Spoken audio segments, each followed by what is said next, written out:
I'm going to teach you kind of everything that we need to know at this stage for you guys who are going to be submitting your application next year, right? So, if you are submitting your application this year, then you will find things that are useful for you, but this is more targeted at what you can do, because what you do between now and next September when you submit your application is critical. And a lot of people have maybe heard a little bit about, it could be the aptitude tests, or could be a few things, and they might think, well, it's all about the Ucat. And that is a big mistake that people make, is thinking that it's just about one thing.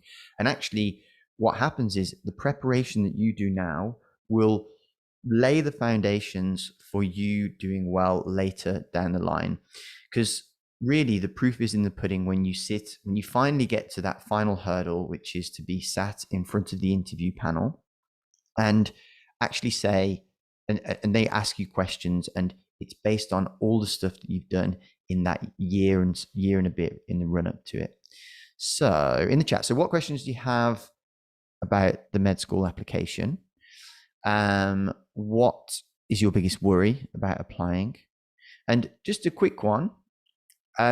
So are you applying in September 2022 or September 2023? So or maybe even later, 2024. So just in the chat, if everyone could put 20, so it's always September. So 22, 24, 23, whenever it is for you.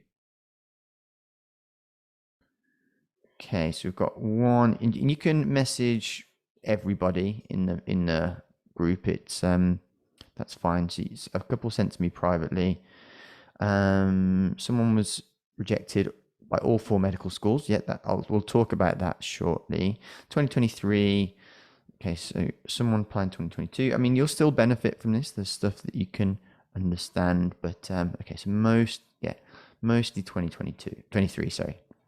Perfect. Okay. So, and then people are worried about work experience. Okay. Sure. Cool. Okay. So I think now that everybody's here, worried about the Ucat, of course, a lot of people are. So let me, so like I said, I'm just going to admit people as we're going. So let's get going with the presentation. So I just admit the last few people here. Cool. So, well, firstly, my name's Dr. Hilton. Please just refer to me as Ash. I don't need any of the formalities, but just to give you kind of a bit of a background as to why I'm teaching this stuff, because I graduated from medicine in 2013, and I decided very early on in my career, really my first job and my first few days as a doctor working, that I really liked surgery. I just loved the fact that you see a patient in front of you. I was working in general surgery, which is probably the most life-saving surgery, or the kind of fastest pace, alongside maybe neurosurgery and trauma surgery. But people are very ill, you do an operation, you completely turn it around for them a lot of the time, or often you can really save their lives with one procedure. And I find that absolutely amazing. I thought it was just so impressive how you can do one thing and more often than not really fix the problem for people. So surgery was kind of the thing that really gripped me. Now, I then had to choose what surgical specialty I wanted to go through, and I landed on something called Maxillofacial Surgery. Now, just the first time I went into that, I just absolutely loved the surgery, because it takes a bit of everything, a bit of neurosurgery, a bit of plastic surgery, orthopedics, ears, nose, and throat, and just blends them really nicely to combine all of my favorite procedures from there. So fixing people's faces if they have had a car crash and they've messed their face up, being able to fix young babies' cleft lip and palate. Then you have your simple lumps and bumps clinics, big head and neck cancer dissections. So really varied surgery, and you can have the really long 12-hour operations, or you can also have the little quick 20-minute procedures and bang through a load of those, and it really mixes it up nicely for me. So So during that time, so actually while I was at medical school, so this is back in kind of 2010 sort of time, about 12 years ago now. I actually started helping people get into medical school, and it started with me having a friend, a housemate, in fact, who had a younger sister who was an international student. Now, if any of you are international students listening, you'll know that it's one of the most competitive ways to get in because it's about a 6% success rate for internationals. So I just helped my friend's younger sister as a favor. And yeah, so we managed together to get her in that year, despite those really difficult competition ratios. And then she asked, "Oh, Ash, would you mind helping a couple of my friends?" So these were also international students. I was like, okay, sure. Yeah, okay, fine. Go on then. So I helped them as well. Both international students, both got them in as well. And that's when things started getting out of hand and loads of requests started coming in, and kind of FutureDoc was born then, really. And since we've turned it into an online platform, we've had really, really good success with getting students in. So what I'm going to teach you now is some of the stuff that we teach on our program and what has worked for us. Now, the reason I kind of took that sidestep is because off the back of that, I then became an admissions tutor, an interview panelist. So I sat on the interview panels for people applying to medical school. I founded the company of like a FutureDoc, like we said. And because I wanted to go into maxillofacial surgery in the UK, because it's face and mouth, or head and neck, face and mouth, you have to hold a degree in dentistry as well. So the proof was in the pudding, really, because in 2016, I had to go back to study, to go into dental school. And there, I actually basically applied all of the lessons that I'd been teaching for the last several years at that stage, and got into King's College London, which at the time, they were the only course that allowed you to do what should be a 5-year dental degree in just 3 years. And it's incredibly competitive. King's is the #1 dental school in the world. And that course was only for doctors, so doctors wanting to study dentistry. And they only had 10 places, and it was ridiculously competitive. So yeah, more than 15 applicants to one place who are all highly driven doctors. And yeah, applying the kind of methods and teachings that I was teaching my students, I managed to get in myself. So that is kind of what has led us to where we are today. But really what you want to know is how we're going to get into medicine next year. So I'm going to start with a few facts. You may have seen these already, but it's just important to get an idea of the landscape, because medicine, unfortunately, is getting more and more competitive. It's the most competitive it's ever been, and it has year on year got more competitive each time.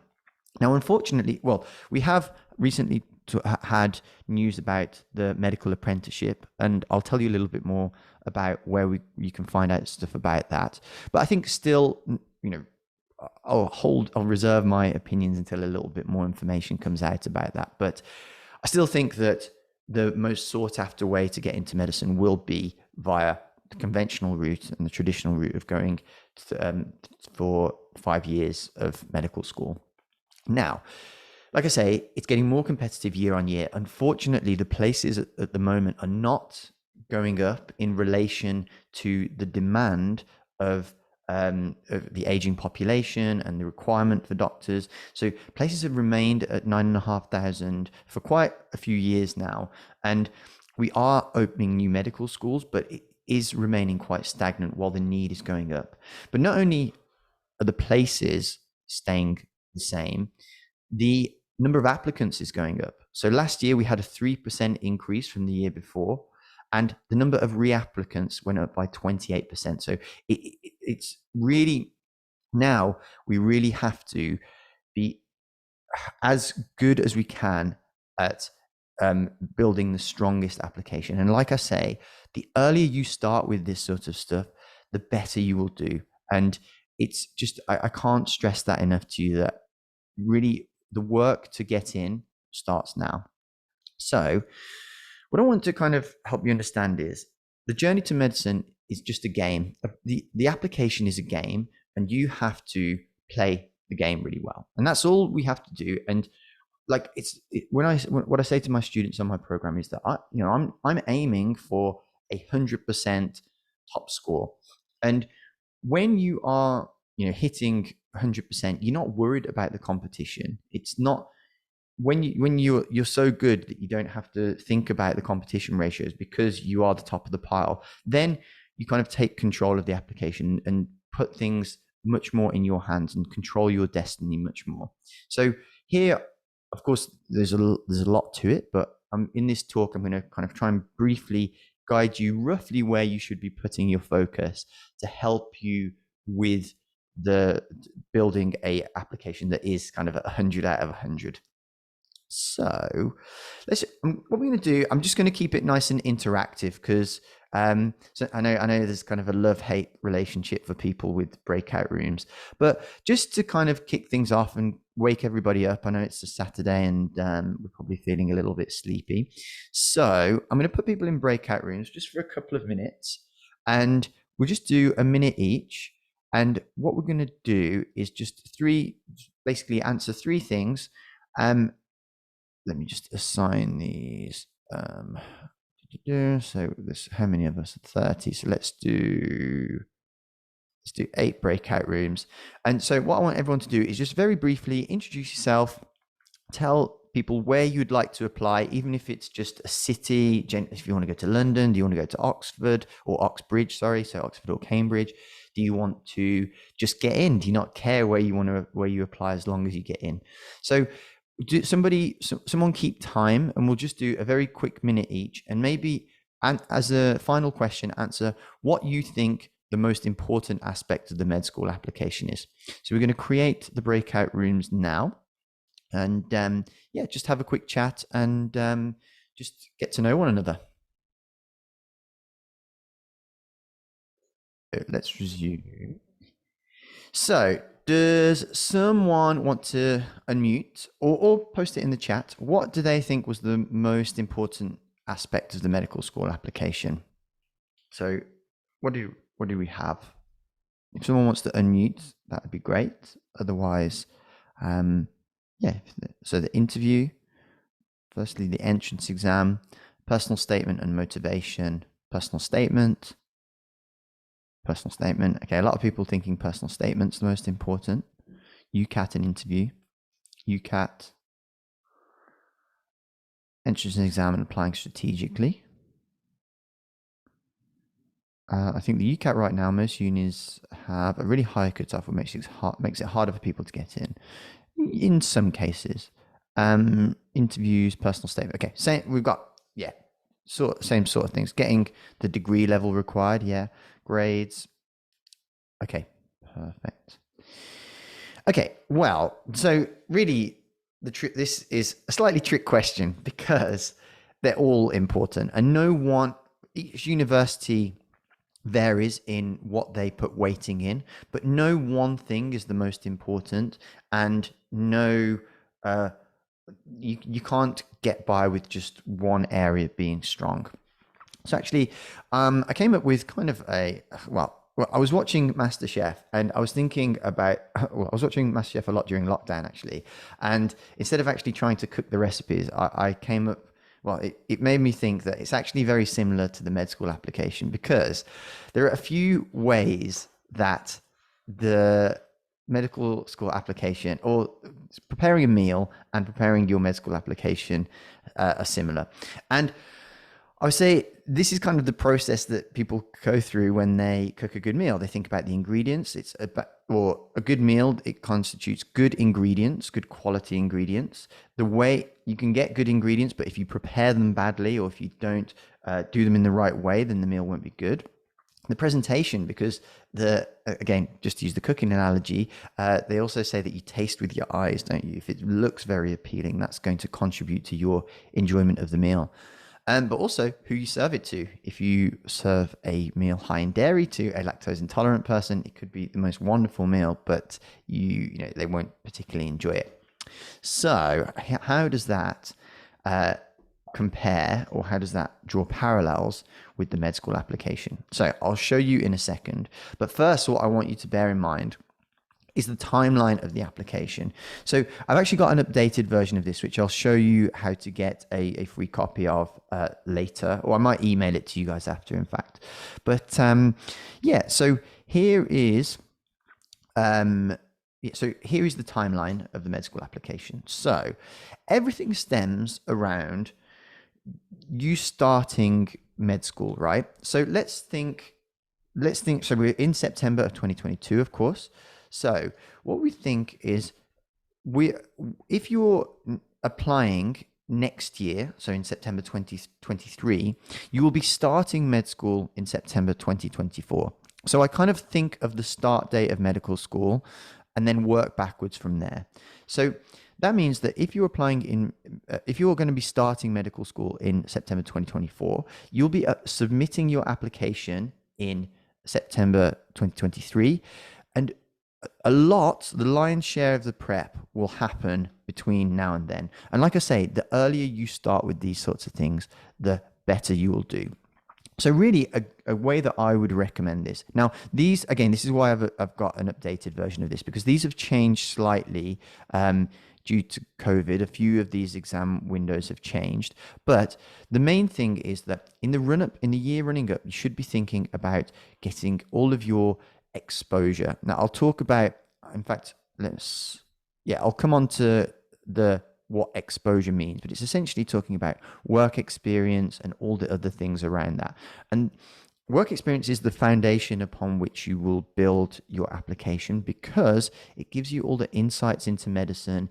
It is really, if you've watched my YouTube channel at all, you'll see how I place a lot of importance on being the real deal and coming across as the real deal. Because although we want to make sure we do well in the exams, which I'll talk about in a minute, to get to interview and be sat in front of a panel, the thing that's going to actually get you into medical school and get you past that interview is showing that you really know what you're talking about. You've done the work and you've done the exploration required to show that you know what you're getting yourself in for and are the kind of candidate that will make a good doctor. Your work experience and your knowledge about the medical school or the medical profession will shine through in the way that you answer questions in the SJT of the Ucat. You'll need to demonstrate understanding of when you write your personal statement, and you'll be grilled explicitly about these at interviews. So that prep starts now, really. So in the run up to stuff, we want to be focusing on getting these things arranged, the experiential stuff, which I'll talk about in more depth in a moment. Then we have some exams to sit. Now, again, we'll talk about what exams those are, but they are typically the Bmat, the Ucat, and the Gamsat.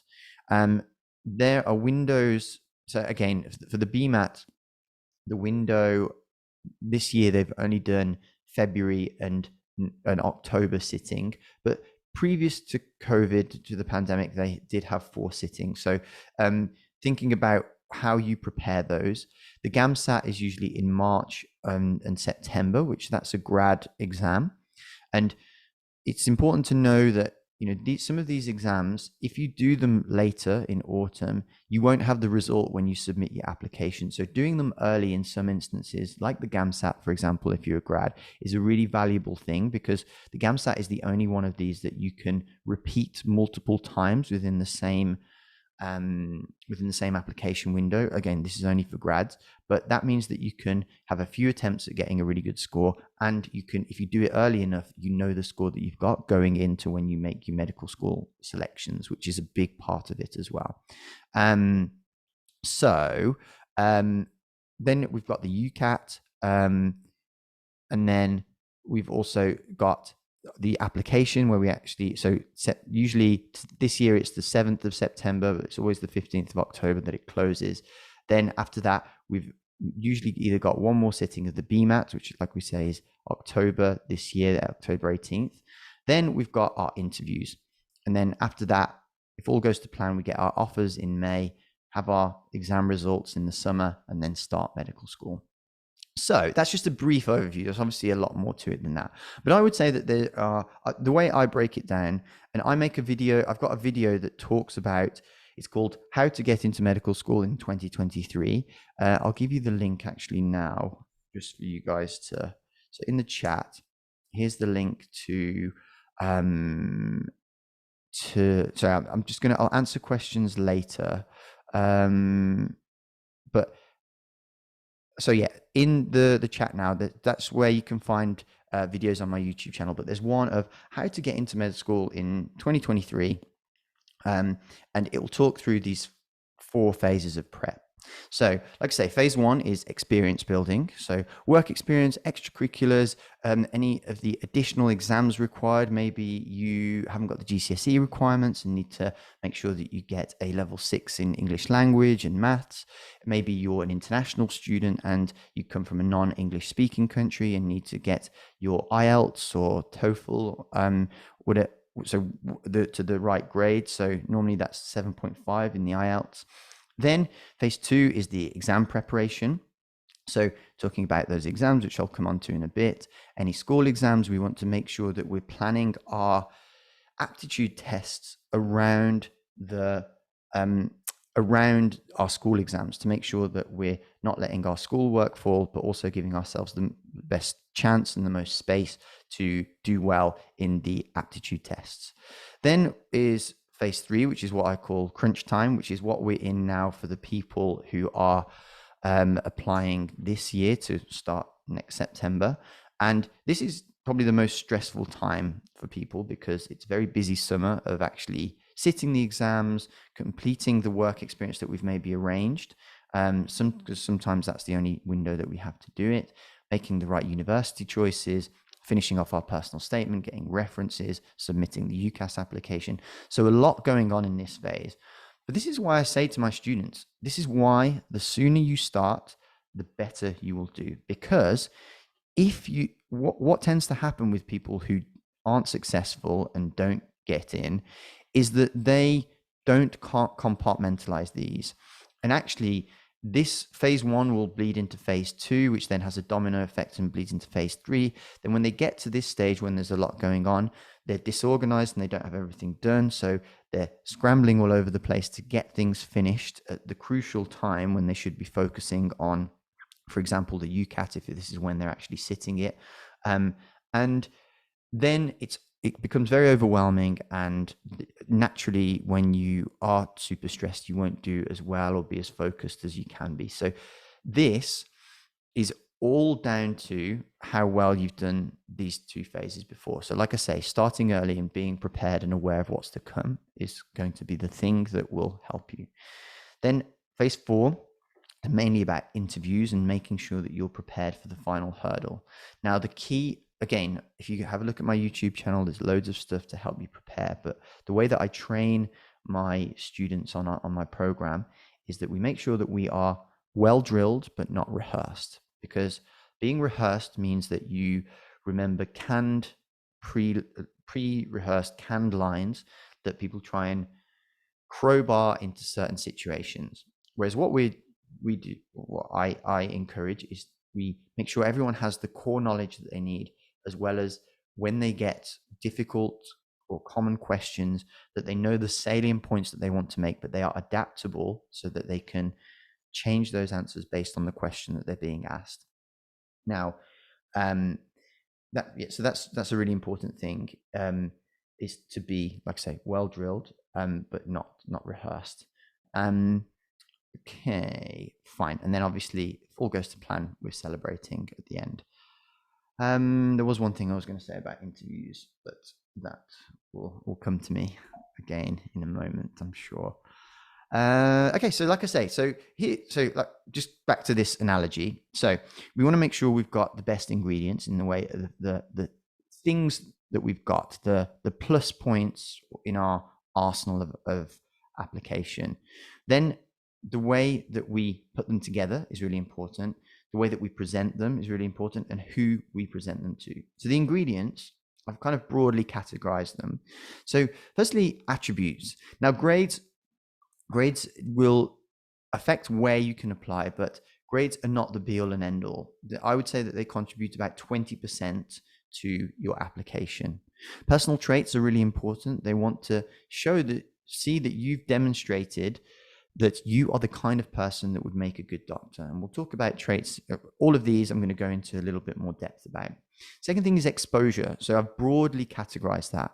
Now, exposure is, a lot of people think about work experience. Now, in work experience, there are three areas really that you should think of. And those are shadowing, which is what people think of when they say the word work experience, where shadowing is when you go into a hospital and ideally follow around a doctor for a week or 2 weeks. And there you are basically a fly on the wall and you observe as much as you can and take in as much as you can of what the life of a doctor is. Now, we don't have the time really to go into exactly the breakdown, but I would recommend about 2 weeks, hospital and GP, or 2 hospital, maybe surgical and medicine. And the important thing about that is to keep a diary. The other element of work experience is volunteering, which, depending on how old you are and what you're able to do, it really is variable as to what you can do. If you can volunteer in a care home, that is a fantastic way of showing that you are self-sacrificing and looking after people. But really what they want to see are those things, that you are self-sacrificing, that you're willing to give back to the community. And there are many ways that you can do that. And being kind of creative with it and following what you're passionate about is a really nice way to set yourself apart there. And the final thing is paid work, because especially for the younger applicants who are applying as undergrads, so when you're 16, 17, if you have a job early on and you're showing signs of responsibility, that they can trust you with maybe handling money or closing up the shop and giving you keys. Maybe if you're a waiting staff in a restaurant and you have to deal with complaints because occasionally people aren't happy with the food. Well, you know what? In hospital, people are often very unhappy with the fact that they're in hospital, or something doesn't go to plan with their care. That happens all the time in medicine. Knowing how to deal with that, these are transferable skills that you can pick up from one and move into your career as a doctor. Exposure as well, I've kind of broadly categorized this as knowledge of medicine, and that is things like learning about the profession, attending talks, extra courses. Our program goes through all of that stuff of kind of the ins and outs of the career and different aspects of the career, different specialties and all that sort of stuff, and developments and all the interesting things around medicine, but also the core, what they call hot topics, things that you really need to know, that we make sure we cover very thoroughly. So professionalism, medical ethics, all the medical laws. So all the things that will come up at interview that you need to make sure that you have a good foundational knowledge of. Then, so like I said before, the aptitude tests. Now, just actually in the chat, just briefly, could people tell me what they know about the aptitude tests? So you don't have to write a big sentence, but maybe say, do you, how shall I phrase this? On a scale of 1 to 10, how well do you think you understand the aptitude test? So 1 being, I have no idea. I've never even heard of the aptitude test that you have to sit. 10 being, I know pretty much everything there is to know. Okay, so people seem pretty clued. Okay, so a couple of people know. Okay, great. No problem. So again, what I'd recommend is going on my YouTube channel. Again, I'll post the link again here. And so there's loads of course, free videos on there where you can find out exactly what each of those exams is. I've done what is the Ucat, what is the Bmat, what is the Gamsat, etc. So you can find each of those individually, but very, very briefly, the Ucat is, so there are currently 44, about to be a few more medical schools in the UK. Now, so for the undergrad, for the 5-year course for people applying out of school, all but 8 take the Ucat. So most people, well, it's rare that someone doesn't sit the UCAT, but there are some. But most people will sit the UCAT when they apply to medical school. Now, this is a 2-hour exam, and it's kind of like a combination of so it's 5 sections, and it's kind of like a combination of an IQ test with other bits as well. Like there's an ethical element. So there are 5 sections. One is called the verbal reasoning, and that's to test your ability to extract important bits of information from the text and understand what's going on at speed. The second is quantitative reasoning, to see that you can handle numbers, and because obviously when you're doing drug calculations, you need to quickly be able to process numbers to do those sorts of calculations. Then we have abstract reasoning, which is more like an IQ test with shapes and patterns, and they want to see that you can identify stuff. Then what else do we have? The decision-making section, which is more like the logical component, and they want to see how you link things together logically in your mind. And then you have a final section called the situational judgment, which is essentially a test of ethics. Now, that's an incredibly fast-paced exam, and like people say, that the requirement is getting higher, and this is why, understanding what you need to do is key for success with getting into medicine, because scores are getting better, and some universities will just literally have a cutoff, and like for example, Newcastle, they have a cutoff of something like 2,820. It will change this year when they release that data, but anything below that, they simply won't look at the application, and those all go in the bin, and then they start with the people who've met that threshold. Other universities, and again on my YouTube channel, I've got some what to do if you get a low Ucat score, and what other universities who are less heavily dependent on Ucat will do. But like I say, as we said at the start, my ethos is to train people to just be the best they can bloody be. So, we're aiming to give you an idea. For those who are new to the Ucat, you get ranked in deciles. Now, the maximum score is 3,600. And the lowest you can possibly score, I always forget this, I think it's 1,200 is the lowest. So I'm kind of not looking at that end of the scale.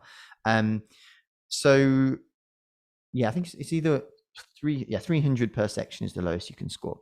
Now, they break the scores down into deciles. Now, the average last year was 2,499, so about 2,500. Now, so that's the average. So you're in that kind of 5th decile. The top decile is around 2,800. That will usually get you in the top decile in a typical year. I am thinking, when I'm training my students, that we want to aim for a 3,000 plus, because that way we take control of the application and we can be more selective with where we apply. And I'll talk about tactical application later, but this is just one thing that's going to make our application powerful and give us control. Now, the Bmat is a similar test. It tests they're all aptitude tests, right? So the Bmat does have similar sections to the Ucat, in they have a spatial one, which is more like the abstract reasoning, and they have a verbal one, which is more like the verbal reasoning.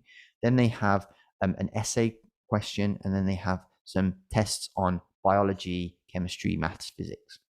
Now, that one, again, the Bmat is the exam that Oxford, Cambridge, University College London, and Imperial College London require to get in, and they require good scores as well. And for Oxford, you need and Cambridge, you need incredibly high scores to be successful with the application. The Gamsat is a 5-hour exam. So these two are both 2 hours. The Gamsat is a 5-hour exam for graduates. It's actually an Australian exam that some universities have adopted for graduates applying to the 4-year course. So if you are a graduate, if you're in university, you can apply. And I would recommend, it's a very complicated one. And again, YouTube channel for some videos explaining this in more detail. But if you're applying to medicine after your degree, chances are you'll be going for graduate entry, which is a 4-year course instead of 5. And half of the universities that that do a graduate entry program will require the Gamsat. So like I say, that's a 5-hour exam, and it does require a lot of prep, and is something that with good practice you can do very well on. And this is the one where you get multiple attempts at, and your score is valid for 2 years, and they take the highest score, and then you can just obviously select that. So you can keep doing it until you get the score required to get in. To give you an idea, that you need a kind of average of about 60 to do that. And like I say, with a lot of people who've gone through our program, we've managed to get their scores from previous attempts where they've not done particularly well, maybe got a 49, 48 to a 60. So yeah, definitely a train. All of these, ignore what people say. Nearly all exams are trainable.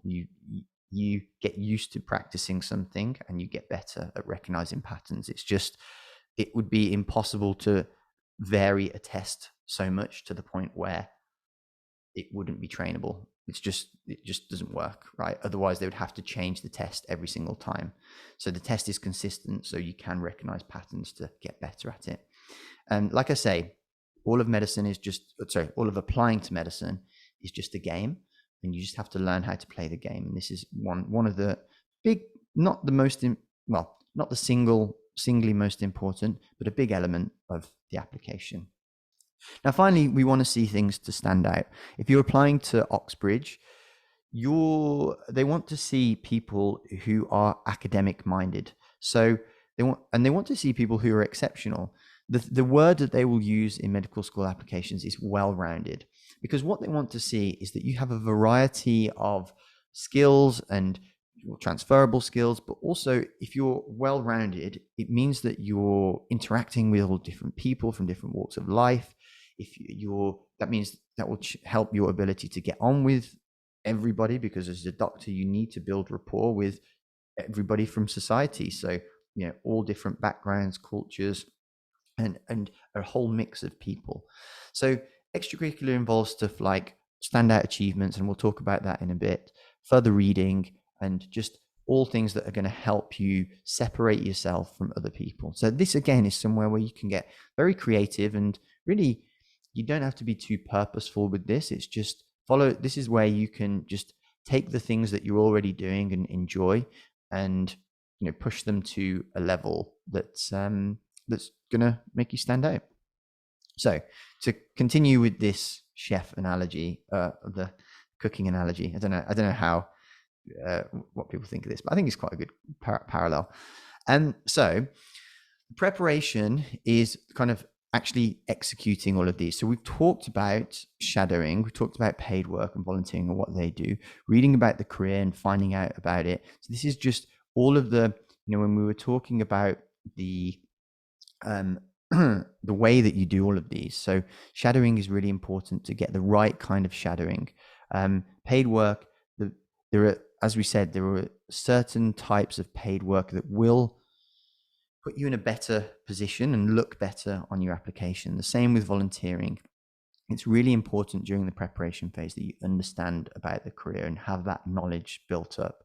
Your studies are obviously super important, and how we plan all of these and how we make space and time for all of these is really important as well. And then we talked about aptitude tests and hobbies and achievement. So this phase 1 is when you're building all of this stuff, and how you present those ingredients that we talked about. So all of these bits, how you kind of present them, and the kind of preparation that you do for them, in terms of the hours that you put in, the experience that you gain, and the way that you prepare for the aptitude test, for example, is going to contribute to how well you do. So then we talk about presentation. So all these bits that you've put together, you'll then need to submit your application. So what happens literally this last week is when UCAS applications open for this application cycle. And what people then do is they have their Ucat score by this stage. Some have their Bmat, some don't, depending on whether they sat it in February or are planning to sit it on the 18th of October. Some will have their Gamsat score, which if they sat it earlier, or if the window this September was the 3rd to the 5th of September. So they won't have their results by the time the applications close on the 15th of October.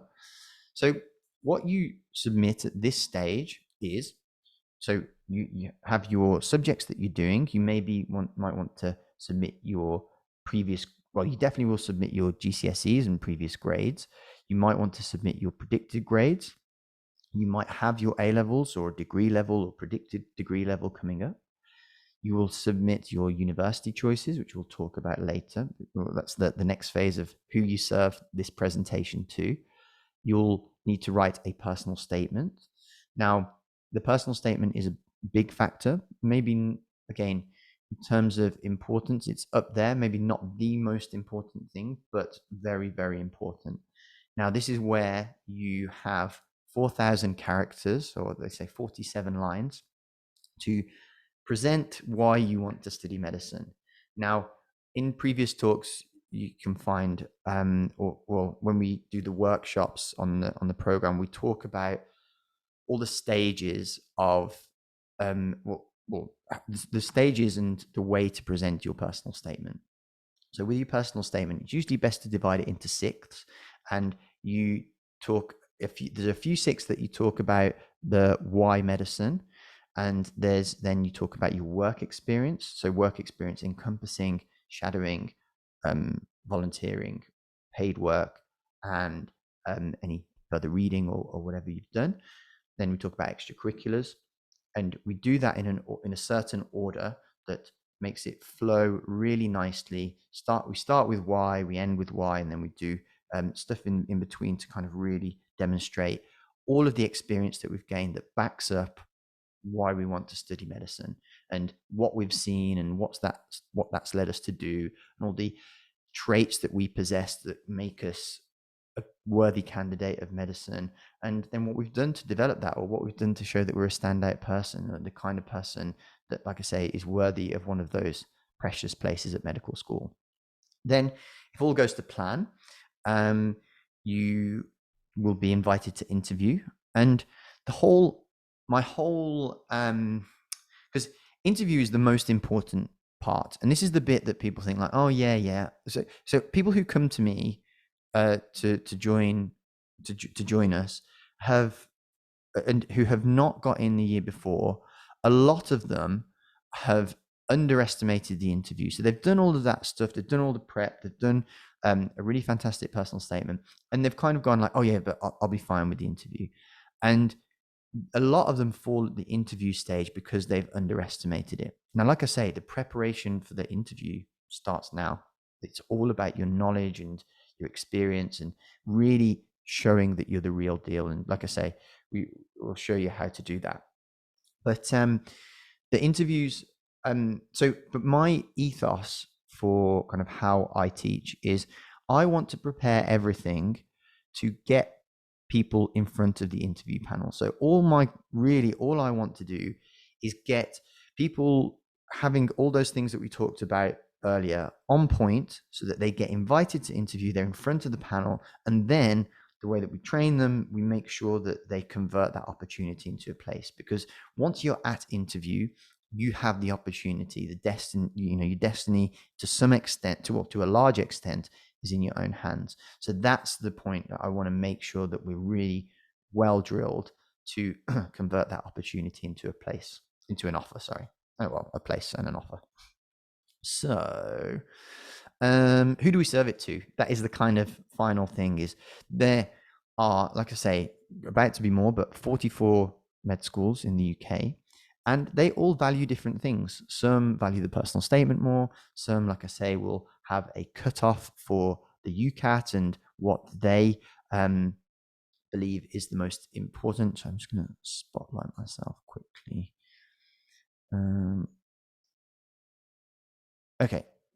And then, actually, can you see better now with me spotlighting myself, or is that better?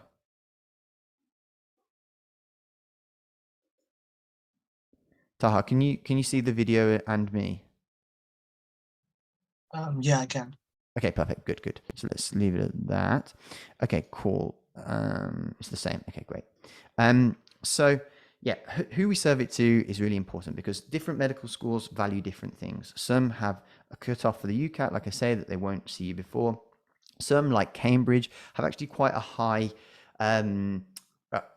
level of people that they invite to interview. About 80% of applicants get invited to interview, and the cutoff is after that. So that's a large part of it. Other ones value experience more, like Warwick. Others, put a lot of it, like I say, on the personal statement. A lot of them, then a lot will look at GCSEs or A levels, but a lot go for GCSEs more. Some will use a hybrid or a point system.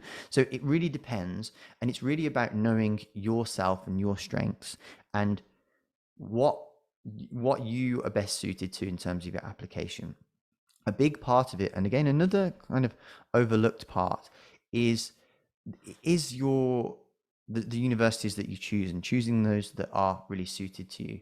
And the first thing that we do with my students is we sit down and have a really long strategy session to work out, where are you strong, where do we need to increase, where do we need to improve if we want to say if you want to go to a King's College London, like where are we now and what do we need to do to make sure we improve that to bring it up to snuff to be within a chance of getting in. So that's a big part of it. So I've got tactical application here, which is essentially what we were talking about, choosing the right universities to suit you. And actually the last video that I released on my YouTube channel, which I'll link, well, you've got the link to in the chat. I'll maybe put it again, but the last video that I released was about tactical application. And if you have a look in the description, there is a link to a guide that I've made that will help guide you as to which universities to choose. For some of the FutureDoc members that are here, I've sent you a even more detailed one. So we've gone into even more depth with the research, and that one's actually going to be ready in the next couple of days, but will only go to FutureDoc members. So for those of you who are members who are looking out, just keep an eye out for that one, because that is literally two days away from being done. Cool. So then attributes, obviously they want to see that people are academically able, and they want to know that you can handle the intensity of med school studies. If you have studied a degree or have studied A levels, just be prepared for a shock at the volume and depth of volume that you need to go into with all of your medicine. My biggest advice is don't waste time making neat little notes and having it all in your nice little handwriting. It is not worth the time that you spend writing notes. You could have read it and ingested it 4 times. So really, there's so much to know that it's just not worth wasting time writing notes. I learned that the hard way. And then they want to see that people have certain traits, and the best place to find that is the GMC, the General Medical Council's Good Medical Practice Guidelines. And this is kind of partly your Bible for applications, but really for the SJT, the Ucat, and the interviews, because these are themes that come up regularly. And having read this, you will know a lot. This is the thing that they recommend junior doctors read as they're about to start their first medical job, and certainly something that I brushed up on when I was about to start my first job as a doctor. So exposure, we talked about that. Talked about getting yourself out there, getting the work experience, getting shadowing in, getting some volunteering, and just how important all of that stuff is to help you know what you're getting yourself in for, showing that you're the right kind of person, developing those traits, and just really proving to the selection panels that you are the kind of person that will go on to make a good doctor. The aptitude test, we talked about this. So the best thing I would recommend is to have a look at my YouTube videos on this. But the thing, especially for the Ucat and to some extent the Bmat, the timing the speed of the test is the thing that slips people up the most.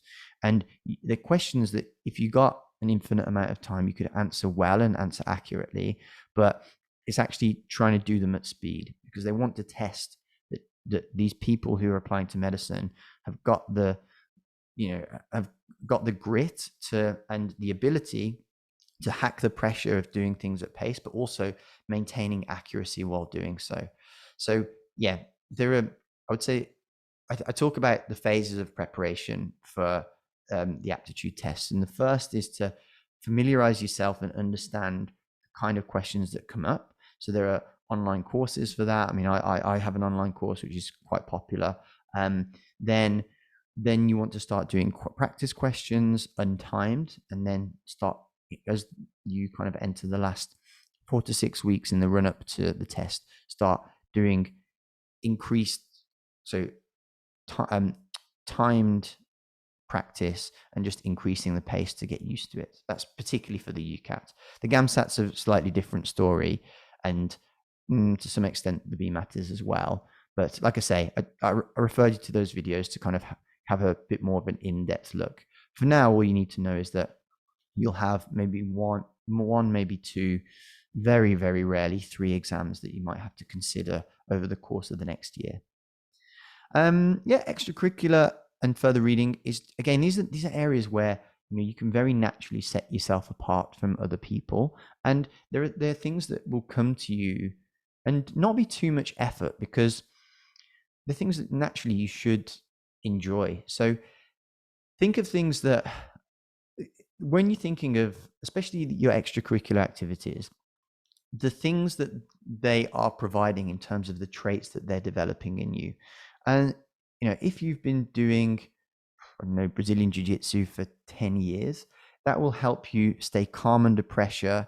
It will help you show dedication, commitment, discipline. So lots of things like that. If you are maybe on a basketball team and you are the captain of the basketball team, you have learned skills of leadership and also teamwork, which are really important when you think about medicine, when you're working as part of a team. Then I think a good rule is usually a language, an instrument, and a sport is a good way to think about these. And like I say, don't be too purposeful with how you build them. Do them in conjunction with what you enjoy and what you will naturally just gravitate to and want to spend time doing.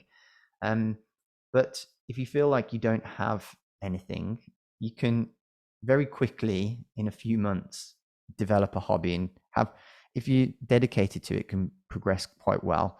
I wouldn't say that this is a high priority and you should sacrifice your school grades or your preparation for the application too much for these, but at the same time, they are nice things that are enjoyable to do and actually do.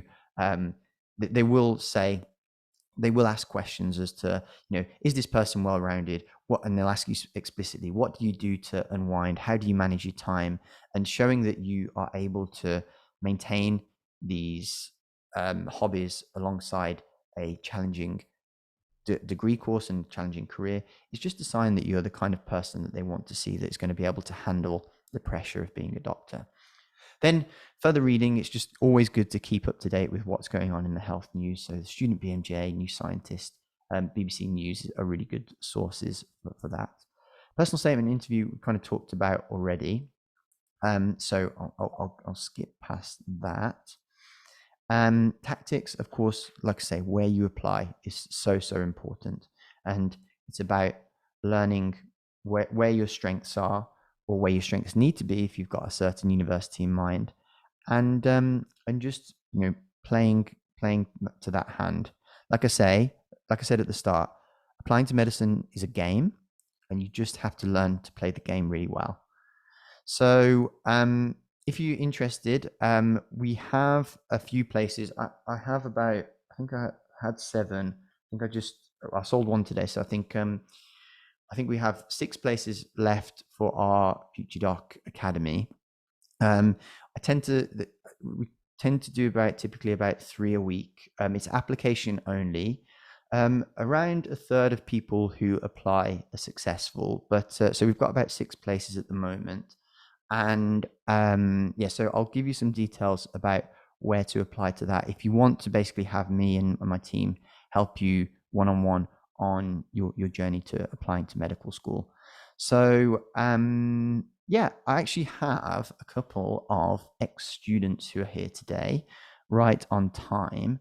So let me unspotlight myself and unshare this screen. So I'll quickly just get Josh and Daisy to very quickly talk about their experience of applying to med school and how they were successful, and just their experience of the FutureDoc program. And then we'll take some questions after that if anyone wants to ask me anything about the application and what we've talked about today. So I see Josh first on my screen. So Josh, do you want to... Oh, hello, by the way. Josh has literally just started his first week of med school. Tell him a bit about yourself. Hi, I'm Josh. Yeah, I've literally just finished my first week at med school. Wasn't at all overwhelming. So I am a mature student. I'm technically graduate entry, but I'm on an undergraduate course. It's the only one of its kind. It's like there's 22 of us on the course. It's a very small cohort. So I worked as a paramedic. When I left school, I had a gap year, decided I wanted to go into healthcare after my A-levels weren't great. And I ended up becoming a paramedic, going to university and studying that. I was a paramedic for 6 years in London, absolutely loved it. But after the pandemic, I felt like I wanted to do something else. So I started looking at other opportunities. And oddly enough, my fiance is applying to medicine. And she said, I was sort of going through the process, trying to support her. So I understood what she was going through. Ended up quite enjoying it. Had a chat with Dr. Ash, and he seemed to think I'd be a good candidate, despite the fact that I didn't. And after a year of really hard work, I ended up getting a place at Newcastle, which is where I am at the moment. So apologies if I move around and there's boxes everywhere. Literally just moved in. It was tough working like full time alongside my application for medicine. Wasn't easy. I really heavily relied on the mentor that the FutureDoc program gave me. Charlie was fantastic. She was really supportive, and obviously she's been there, so she knows what she's doing.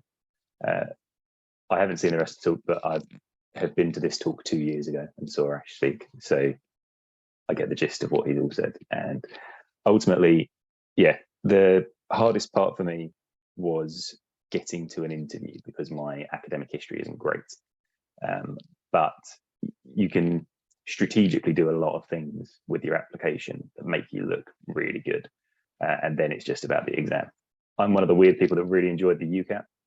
Most of the stuff on the Ucat I would do for fun. I like puzzles and word games and things. So I quite enjoyed revising, but it wasn't at all, it's all easy. It was a lot of hard work to get a good score. But, it's for the sake of your whole career, 6 weeks hard work is pretty reasonable adjustment to make. Since then, I've obviously gotten into med school. I had my interview, had some great interview prep with the FutureDoc team. Got grilled. It was horrible. They made me feel very uncomfortable, but it made my actual interview much, much easier. I got there and I was like, oh, they're being nice. They're not trying to intimidate me or make me uncomfortable. And it really... Oh, you mean we grilled you? Oh, yeah. Yeah, you grilled me. No, my actual So, interview was lovely. Everyone was really well, friendly. You prepared me for the worst. And yeah, what's the saying? The more you sweat in peacetime, the less you bleed in wartime. Exactly. And it is so true. Like the program and all the work I did. I was preparing myself for the worst case scenario, and it really does pay off if you go into the start of your application thinking I've got to prepare for the worst. It does make the actual process a lot easier. One thing I would really suggest, and having spoken to quite a few applicants to medicine for the next year, although it's not nice to think about the worst case scenario, there is always the possibility that you won't get in straight away. And that puts a lot of stress and pressure on yourself. So I came up with a whole plan for what I was going to do for the next year if I didn't get into medicine. And then whatever, I really liked my plan. I was like, oh, this is going to be awesome. I could do these things and have a really awesome year of building up my application.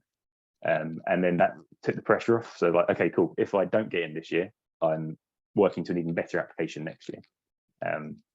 So that is one thing I would really recommend. It has helped a couple of students that I've spoken to, because you do notice, like, the second you have that plan in place, your scores and your application and stuff does just start getting a lot easier. Sorry to disappoint that you got in and I know, I had a great year planned out and everything. I was going to go off and do mountain rescue. Well, I might still do that. Oh, I'm so sorry. Loads of fun stuff. But no, my first week of uni has been absolutely fantastic. It's like I say, it's a really small cohort. So the A100 program is your normal undergraduate program. I'm on what's called an A101, which is so this course is specifically for healthcare professionals and graduates in science. So normally there's like 300 students on a program, and there's only 22 of us. And we are doing the first 2 years of a medical degree in 1 year. So just saw our timetable, and that's going to be a fun year. But in all honesty, my year applying to medicine, that was my focus. I sacrificed a lot, and in all honesty, it paid off tenfold already. Like, being here, meeting these people, starting work, it is really worth it if you do just put the effort in and make the sacrifice.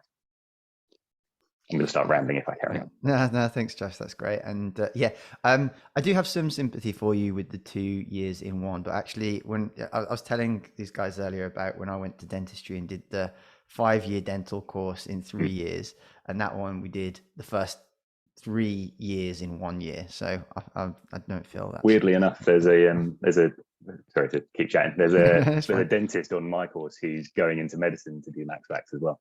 Yeah. So he's an SHO in max vax, and he's like, oh, I've got to do a medical degree now. He's just been working for like 3 years, and he's already come back to do another 4 years. Yeah, man, that is dedication. Another nutter. Yeah, you crazy people. But yeah, so thank you, Josh. Yeah, I mean, it's exactly what I was saying at the start. The application is a game, and we are here to smash it and do, like, if you were to give it a score out of 100, we're aiming for, as close to 100 as we can get. So then we're not worried about the competition, because we're so, we're just so on it and so at the peak of it that we're not worrying so much about the competition, but more about how we can maximize our application and, giving ourselves the best chance. So, question from Fizra. So cost-wise, firstly, you guys have to apply, and once you're, once you get through, then we can talk about that. But it does depend on a few factors and a few little bits. So if you think, I'll show you where you can apply if you want to a bit later, and we can talk about that on the call. So we have one other graduate who went through the program last year and applied, and well, I won't spoil the story. I'll hand over to her. But Daisy is another one of our lovely students who has gone through the program and also about to start medical school. So Daisy, I'll hand over to you. Yeah, hi everyone. Yes, I'm about to start at Newcastle as well next week on the A100 program. So I'm moving up next week. So I'm currently just packing. So I've been on the FutureDoc course for about 2 years. I think I joined in year 12. So my medical school application was actually quite standard. I joined the FutureDoc program because nobody in my family was even gone to uni. So I'm quite sort of I have no knowledge on the application. I have no knowledge on how to do a personal statement. So this is actually sort of where I kind of began. So I went to FutureDoc for help, and I got a tutor. They basically started by absolutely, they tearing apart your personal statement, which is fine. But when you think you've got like, oh, I've done well, I've got my personal statement, and you get it absolutely ripped apart. But FutureDoc helped me with that. And then it sort of came to sit in my Ucat. I came out with quite a good score, so I decided to go to Dr. Ashley to ask for help on where to apply to, because obviously it's all about strategically applying. I got 4 interviews and 2 offers and a wait list, and obviously I chose Newcastle. I wanted to do medicine for a while, from like maybe the beginning of secondary school, but my school wasn't particularly very helpful. I mean, I had like a biology teacher who pushed as far as he could, but obviously he needed that little bit of extra help, especially where I'm so like inexperienced. I need a little bit more help, so I went to FutureDoc, and I got Kenji. He was my tutor, brilliant tutor, he's great. So I got him, And I also got the videos, if I don't know if anyone on here is on the course, but you get like a load of videos basically walking you through every single part of the application. So from your personal statement to your Ucat to Bmat, I mean, I did see the Bmat, and the interview. So they help you through everything. So yeah, that's my sort of application journey. Thank you, Daisy. And yeah, I mean, we're not a funnel for Newcastle University. This is just a coincidence that we've got two Newcastle Uni entrants. But yeah, I mean, it kind of speaks to. I was talking about Newcastle earlier, actually, and how they are one of the universities that have a very high cutoff for the Ucat.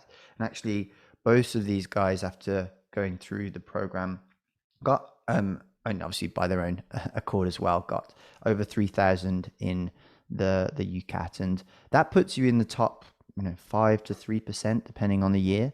And this is when you take control of the application then, and you really take matters into your own hands, and you can really just control.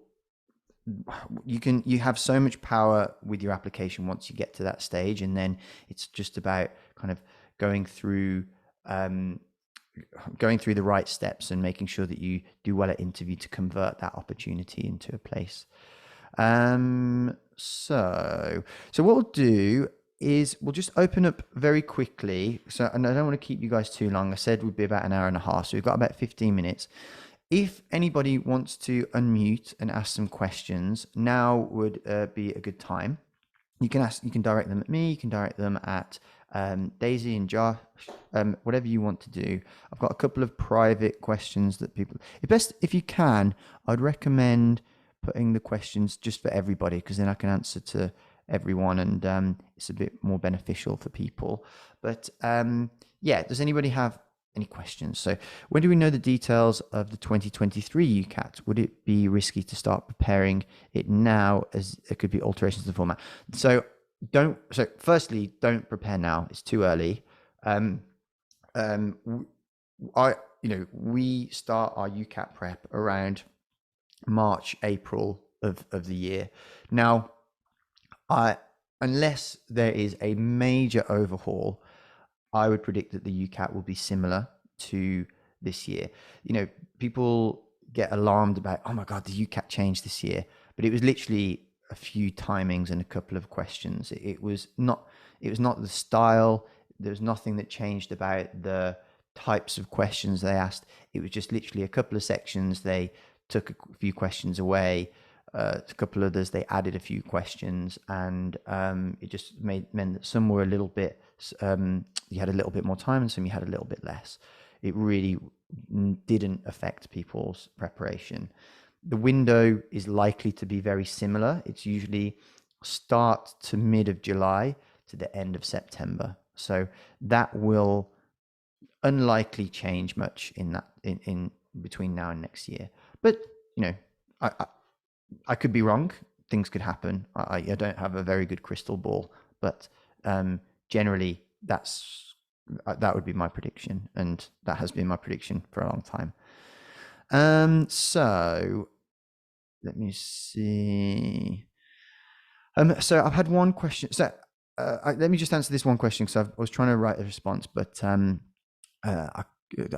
it's hard. Like I say, multitasking is not my forte.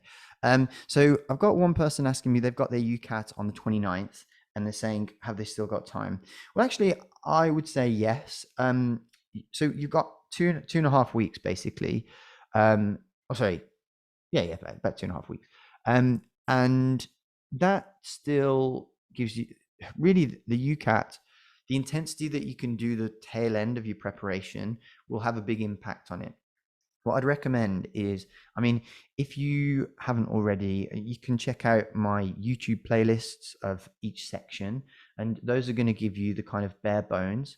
If you want to go a bit deeper, I've got that course that you can check out, which has helped a lot of people. But yeah, I think what you want to be doing very soon is to start increasing the intensity at which you do the mocks.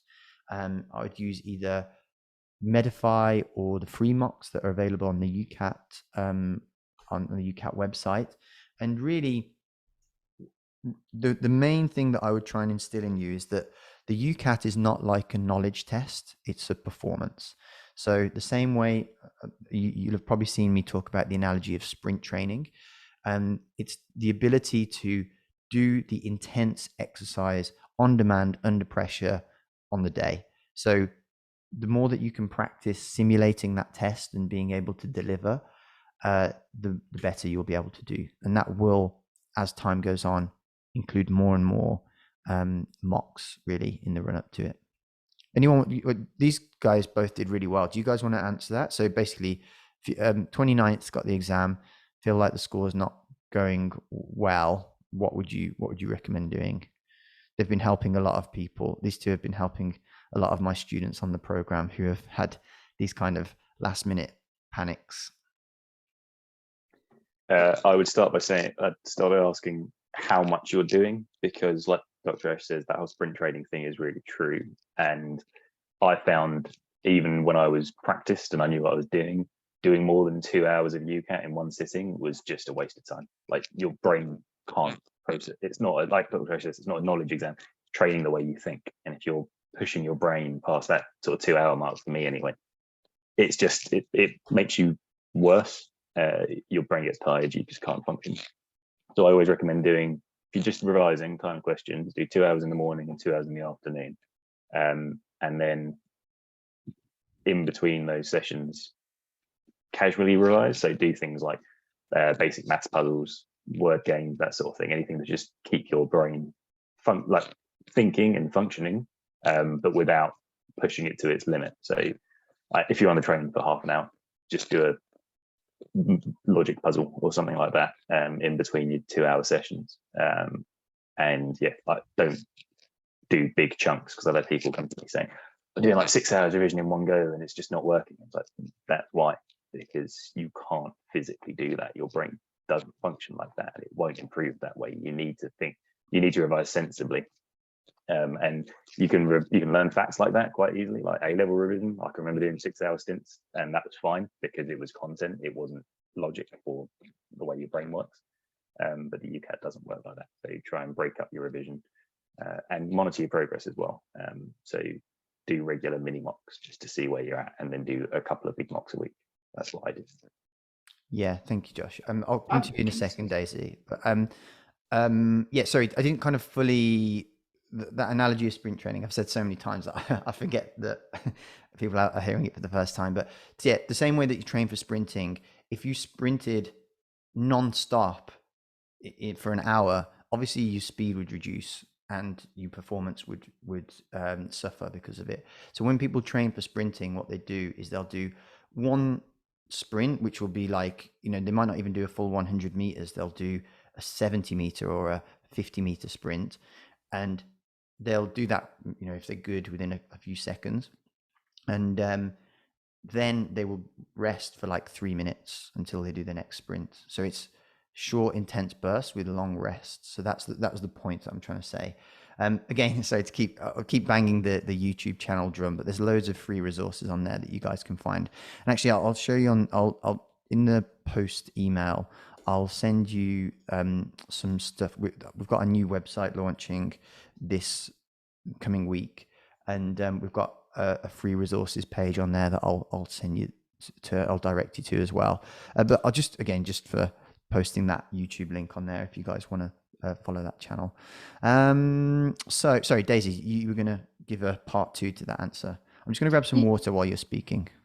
Yeah, I was going to say, I completely agree with Josh. I think it depends on how much you've been doing. If you've been revising for 6 hours a day and you'll say, I'm not seeing an improvement, well, then that's exactly the reason why you might be looking at it the wrong way. You might be overwhelming yourself. I think it's very easy to get stuck in this like cycle of, I'm doing 6 hours, but I'm not improving. So it must just be me. So I'm not going to bother. So I'm going to passively do questions and then give up and I can't do it, and you get stuck in it. I think if that's where you are right now, then maybe it's time to kind of take a step back and look at it a different way. Maybe start to change your method for your questions. Maybe that might help you improve. Like some people, they stick for a way in verbal reasoning and they can't get their rhythm, but maybe all it will take is for you to go onto YouTube, have a look at some resources of anywhere and see if you can find a better way that will work for you. I also think that something I found that lots of people tend to not do, and I say it every time, is always review the questions that you do. I find that people often do mocks and they will do like 3 mocks in a day, but they're not learning from their mistakes because they just keep making the same mistakes, but they don't go over what they do. So I think if that's you and if you're not reviewing them, then I really do recommend to start reviewing your Ucat questions. And if it helped, I mean, I did it, write down anything that you do wrong. So say if you're like really bad at syllogisms in decision making, write that down and practice just syllogisms, or maybe go on YouTube and have a look at some videos on syllogisms to see if that will help you, because often people will keep doing questions, but if you're not improving and if you're not finding a way to do them, then you're just doing them with no purpose. So I recommend that. Yeah, absolutely. And you know, it's a lot of tinkering as well. You have to be willing to tinker around with how you do things and find what's working well for you, because what works for one person might not work for another, but then they'll find another tactic that will actually increase their score dramatically. And exactly what Daisy says, the review is so important. You know, on our program, what we do is we'll do a mock, and that's a 2-hour test, maybe extra 25% if you need to have the extra time.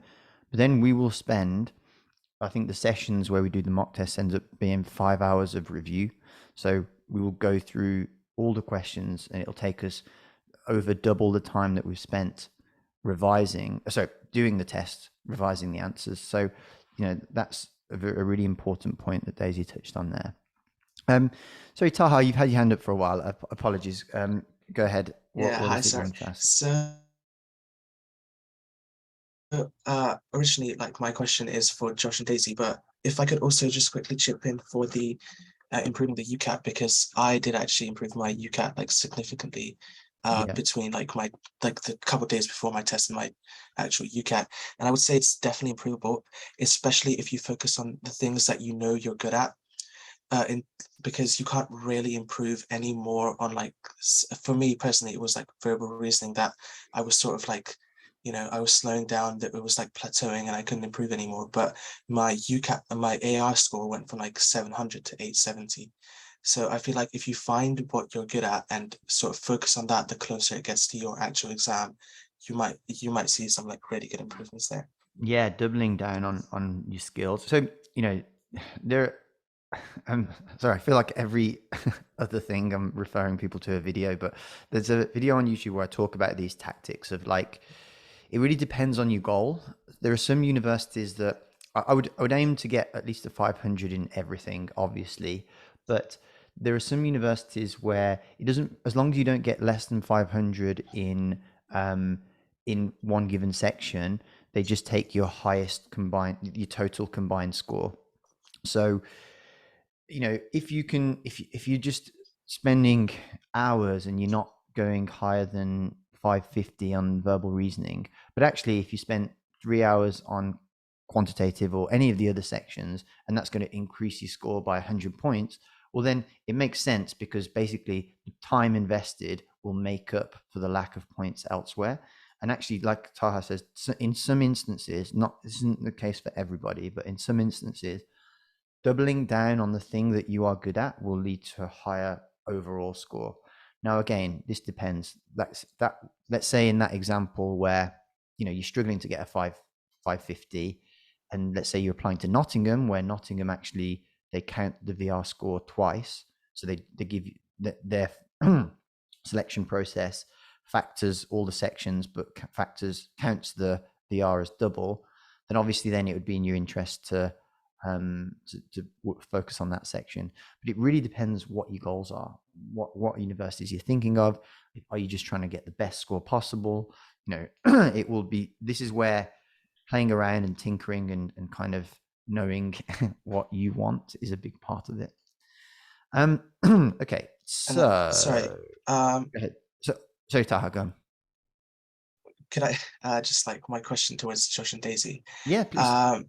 was, so both of you are going to like Newcastle, and that is something that I'm also considering with my UCAT score. So I was just wondering what made you like pick Newcastle out of your option, like your offers. And could you, Josh, maybe could you tell me a little bit more about like the medical facilities, because you've been there for a week?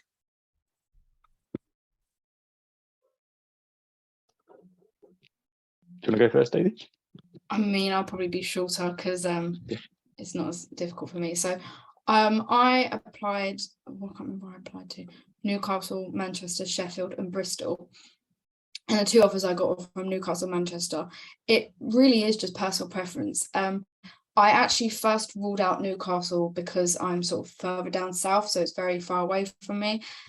So I didn't really want anywhere far away, but in the end, I decided to branch out when I got my UCAT score, and I considered other places, and I considered Newcastle because of the score that I got. But obviously I'd heard it was a lovely place. It's a nice little city. It's not too big for me. I didn't really want London. There's just a big place, and I'm not a big place person. So I had a look at Newcastle and Manchester. I visited both of them. I really do think it's down to personal preference. I preferred what Newcastle offered. Manchester, the only thing I preferred about Manchester was that they offered, I think they offered dissection, which they don't really offer that many other places. But as an actual area, it just boils down to that I liked the city of Newcastle. It's the first thing that kind of attracted me when I went there. The course itself, you get a vibe. It's the only way I can explain it. When you do your interviews, I found that also the people in my Newcastle interview were really welcoming, and it made me feel a lot more at ease. Manchester, I think they did MMI, so I found it quite difficult to kind of grasp the people. And I know you can't say like judge a book by its cover, you can't judge it by the first thing, but you often get like a feeling. And I just liked Newcastle. I like the people of Newcastle. That's one big thing I really liked about Newcastle. The people are so lovely there. So yeah. Yeah, it is a cliche. Newcastle is that whole northern people are lovely. But Newcastle is a really friendly city. Like coming from London, it's a massive change. It's a really nice place. Don't trust people when they say like, "How are you?" Like, what's your angle? Yeah, exactly. Like someone in London says, "You're right," and you're like, "What do you want? Are you mugging me? What's going on?" I live there. It's fine. I can say that. No. So do I, by the way. Yeah, he's one of the dodgy people that you wouldn't trust. So my reasons for choosing Newcastle are a little bit less lovely. So I don't have a bachelor's degree. So although I'm considered a postgraduate, I am not a postgraduate because I've only got a level 5 foundation degree. And like I say, my A-levels weren't great. And only 3 universities in the country would let me apply to medicine with them. So Exeter, Plymouth and Newcastle. Exeter and Plymouth needed the Gamsat, which I did not enjoy. And then Newcastle needed the Ucat. The entry grade for the course I'm on was very high, but I applied to both the A101 and the A100, so the normal entry as well. And they encourage you to do that if you do want to go to Newcastle and you're eligible for both. But I mean, I wanted to move to the north anyway. My fiance and I were looking at moving to around like the Yorkshire area or up into the proper north because we love mountain climbing and search and rescue medicine and things like that. We've done a lot of courses around that. We've made quite a few contacts up here.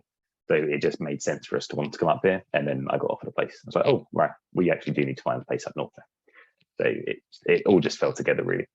It wasn't so much a conscious choice for me. As for the facilities at Newcastle, we've had a full tour. I think we've done everything in every room except the dissection room, because the lead anatomy lecturers aren't there yet. The facilities are fantastic. So you've got, I mean, the med school in Newcastle has been there since 1832, I think. It was founded as a medical school university. So it's very well rooted there. You've got world-class lecturers, fantastic facilities. You've got huge skills rooms where you do all your practical stuff. It's attached to a hospital. So where we are based, so we have our own little common room area that's just for my little 22-person cohort. If you carry on down the corridor, you're in the hospital. So you are working alongside nurses, doctors straight away. The facilities are fantastic. I really recommend it. I would recommend coming to an open day because there's so much to look at. They have a whole university library dedicated to medical sciences. So it's an entire floor of the hospital, basically. It's huge. It's amazing. But like I say, everything they've got is really like world-class, brand new and very good. But other than that, it's terrible. No, I'm joking. No, it's a really prestigious school, and it's really, yeah. I know a lot of people who studied there and loved it. So yeah, and these guys are about to have a really fantastic time there. So yeah. Let's go through a couple of questions. Let's take a couple more and then wrap up. But just so Taha, do you mind sharing? Because Taha's a current FutureDoc student. Are you comfortable sharing what you got on the Ucat? Yeah, would you like me to do it as in like Just per the subtest? total number and the band. So I got 2,950 in band 1. Fantastic. Yeah. So basically, when you're in that sort of echelon, UCAT is not going to be a restricting factor in you applying to medical school. So good job, Taha. Well done. Thank you, Josh and Daisy, as well for your information. Cool. So I got a low UCAT score, and I'm wondering whether I should do the Bmat, or would it be risky to do 3? Well, I mean, so it depends how low the score. So the question is basically, I didn't do so well in the UCAT, and do I take a risk on applying to 3 Bmat unis when you've not sat the Bmat yet and are about to do it? I would say it depends. It depends on a few things. Here are the things that I would think about. How low is your UCAT score? Have a look again. Just sorry, I keep referring everyone to videos, but I've got a what to do if you've got a low UCAT score video on my YouTube channel. Have a look at that. Think about, okay, are any of these universities realistic? Do I stand a chance? For example, if you don't mind going to Northern Ireland, Belfast is one of the universities that will give you points incrementally for everything beyond 1,900. So you're still scoring points there, and then there are other elements of the application that can make up for it. So it's not a simple yes, no, kind of question. So think about that. Then think about, okay, well, how well am I doing in the Bmat right now? Is it something that I think I can do well in? Is my practice going well? Am I getting good scores? How realistically, how well can you do? Places like Leeds, Brighton, they still need decent scores, but they do kind of tend to accept slightly lower scores than the UCLs, Imperials, and the Oxbridge universities. So a tough one, and it's like I say, it's not a simple, oh yes, it's low. It's not a like high low sort of thing. It's a how low, what else is going on, what are the rest of the elements of your application doing. This is why, I mean, at the moment on the program, we're doing a clinic at the moment where people are coming for appointments, and we literally go through everything about their strengths and the elements of their application to help decide which universities are the best for them. So yeah, I get these questions a lot, and it's like not a simple answer. There's a lot to it, and there are a lot of elements to it. Okay, when preparing for the UCAT, should I start by doing the questions first or learn the different question types and strategies first, i.e. on my course? I would say, so remember the 3 phases.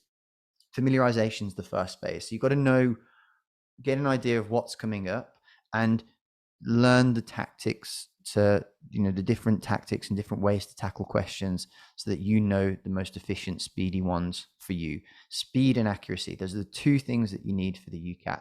Speed and accuracy. Speed, I would say, probably equally as important, but probably slightly speed. 51-49 in favor of speed, I would say. I'm more concerned about the Gamsat. Do you have any advice for it? I'm especially concerned about the essay side of the test. So again, I got a video about this and exactly how to nail each section.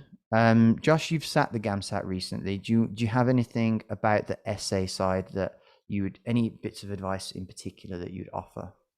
There's a really good resource. There's an Australian publishing company that do something called the Golden Standard of Gamsat. There's 3 textbooks. They're huge. They're absolutely massive. I worked through start to finish all 3 of them when I was prepping for the Gamsat, which wasn't a good idea.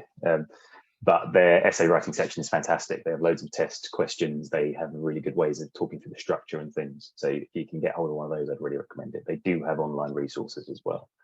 But for me, it was just practice. So essays was the thing that I did best on in the Gamsat, and I just did loads. It's getting used to, because I've written like university assignments and stuff in the past, I'm used to having lots of time to do things, and it was getting into the mindset of, right, I've got half an hour to do what would normally take me 2 months. And it's about refining that skill. Like similar to the Ucat, the Gamsat is quite time pressured in this section. So it is about speed and accuracy. You've got to very quickly come up with a plan for essays and just follow it through. If you get halfway through and you think, oh, I could have done it better, ignore that impulse, because you've started and you haven't got time to go back. You've just had to make the most of what you've got. When I was practicing, I was doing it by hand, and then when I got there, it was typed. So I had a lot more time to play with. So I don't know what it is now. I think it's just typed as a sort of standard now. But that's what they're aiming for, yeah. But yeah, for me in essays, it was just getting used to that process, and I would really recommend the points on the gold standard. I think I've got them somewhere, but they're in a box. I would show you otherwise. But if you can find a gold standard Gamsat, it is a really fantastic resource. Cool, thank you. And and those the resources that Josh was referring to, if you're on the academy, for those who are here who are on the academy program, that's included now as part of it. So do universities offer deferred entry? If so, what is the process? I'm going to do like we need to wrap up pretty soon, so I'm going to do these last few questions that are here now, and then we'll wrap it up. Okay. So do universities offer deferred entry? If so, what is the process? Yes, you can have deferred entry. You either when you submit your application, you say that I'm applying for, so let's say if you're submitting it now in September 2022, so most people are applying to start September 2023, but you can say, no, I'm actually applying for not next year, but the year after. That's one way. The second way is, once you get your place, you are able to ask whether you can defer it. They could say no in theory. So they're either like, you either take it now or you reject your place. But usually if you've got a good reason, they'll say it's fine. Do the A101 courses usually accept a lower Ucat compared to the same? I've been talking to that person, if it helps, because it seemed like quite a directed question. So sure. I've answered it for them if anyone else wants to know. It's just, I was just going to say A101s are normally a bit higher because it's a more condensed course. So they need to trust that the students have got a slightly higher capacity. Exactly. Yeah, it's more competitive. So graduate entry is 34 applicants to one place. And Josh's is slightly off kilter grad program, but it is essentially a grad program. So this year it was 42 to 1.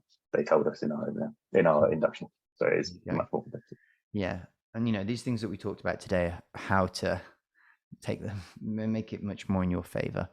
How would my Ucat course differ to the YouTube videos? The YouTube videos are like 10 minutes to go through an entire section.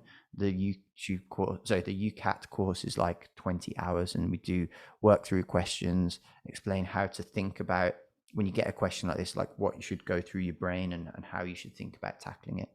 I'm thinking about applying for GEM at the 3 countries medical school. They require you to sit an extra exam called the Casper.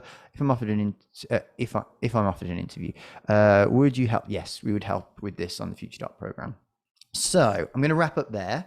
If anyone isn't a member and wants to apply, here is the link in the chat.